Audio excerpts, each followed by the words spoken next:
தாய் தமிழர் உறவினருக்கு வணக்கம். முந்தாநேத்து விஜய் ரசிகர் தற்கொலை ஒருத்தன் என் தலைவரை பற்றி ரொம்ப மோசமாக பேசியிருந்தான். பேசிட்டு நேற்றுக்கு அதுக்கு மன்னிப்பு காணொலியும் போட்டிருந்தான். நம்ம அந்த ரசிகர் தற்கொலைகளை பேசி நமக்கு ஒரு பலனும் இல்லை. ஏன்னா இவனுக்கு தலைவரே திராவிடம் தமிழ் தேசம் இரு கண்கள்னு சொன்னார். ஆனால் இதுவரை அவர் தமிழ் தேசியம் பற்றி ஒரு வார்த்தை கூட பேசுனது கிடையாது. இவனுக்கு தமிழ் தேசியம்னா என்னதுன்னே முதல்ல தெரியாது. தலைவர் பேரையோ தமிழ் தேசிய கருத்தை இதுவரை அவர் பேசுனதே கிடையாது. அவர் பேசின ரெண்டு வார்த்தை போற்றுதும் போற்றுதும்.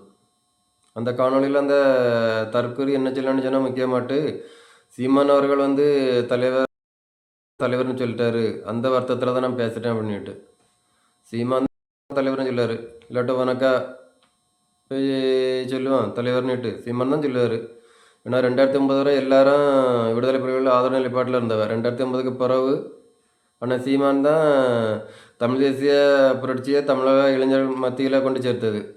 தலைவர் படத்தை நம்ம பொது வெளியில் பயன்படுத்த முடியாது, பேரை பயன்படுத்த முடியாது. அப்படி யாராவது புகைப்படத்தை பயன்படுத்தணும்னு சொன்னால் கைது நடவடிக்கையில் இருந்த நேரத்தில் இன்னைக்கு எந்த ஒரு பொது நிகழ்ச்சியாக இருக்கட்டும், பொது மேடைகளாக இருக்கட்டும், எல்லா இடத்துலையும் நம்ம தலைவரை பற்றி பேசவும், தலைவருக்கு புகைப்படத்தை பயன்படுத்தும். அதுக்கு முக்கிய காரணம் வந்து அண்ணன் சீமான் தான். அதை எவனும் மறக்க முடியாது.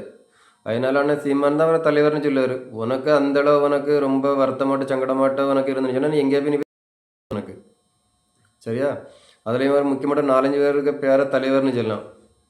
அண்ணன் வைகோ, வேல்முருகன், அண்ணன் திருமாவளவன். அதுலேயும் ஒரு காமெடி பண்ண என்னன்னு சொன்னால் திருமுருகன் காந்திய தலைவர்னு சொல்லலாம்.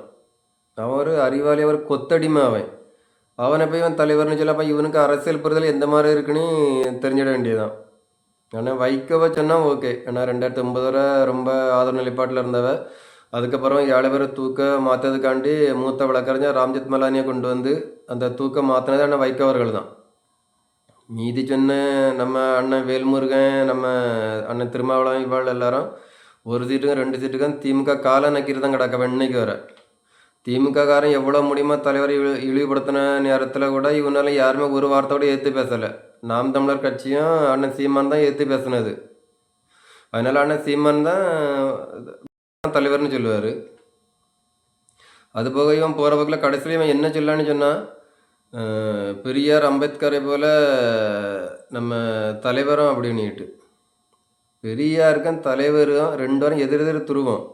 கேடுகட்ட வாழ்க்கை வாழ்ந்த ராமசாமி நாயக்கனும் ஒழுக்கத்தோடு வாழ்ந்த தலைவர் பிரபாகரனும் ஒன்றா.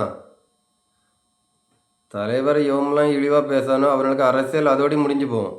அது எல்லாருக்குமே தெரியும். அதனால் தற்கொலைகள் கொஞ்சம் பார்த்து கவனமாக பேசுறது நல்லது.